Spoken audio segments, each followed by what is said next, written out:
Now, sometimes I'm just not happy with the font choices available in Illustrator. So there are different things here like you can look through, but you can also download some really cool fonts. So in Illustrator itself, though, you can filter when you're in this area and you can just say, okay, just show me handwritten or handmade fonts. And it'll show you the ones that are handwritten. So you can or you can clear your filter. So you can choose specific properties that you want to look for.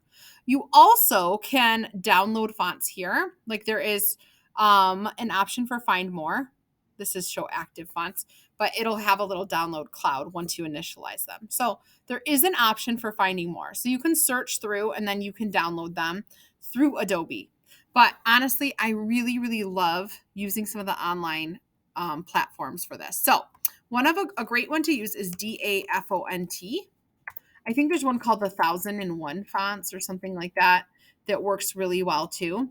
But when you get to DaFont, we used to use this all the time, and our new laptops wouldn't let us download things, but now we found a way around that. So there's all these different fonts here, and you want to choose one that goes well with your drawing style, that kind of marries your drawing style. So look at all these really cool fonts though. So this is under cartoon.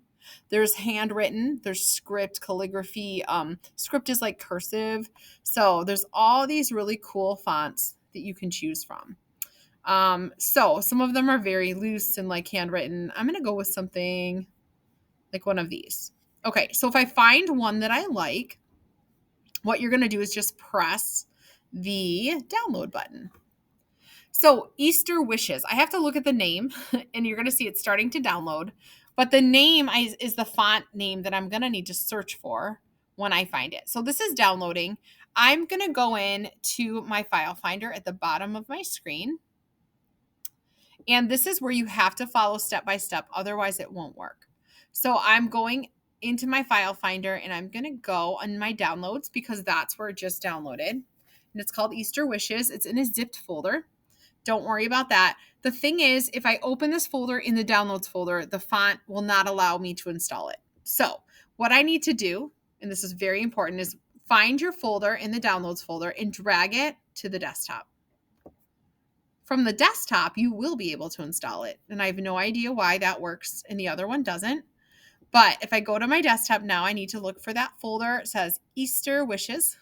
It's a zipped file, but don't even worry about that. You're just going to double click on it.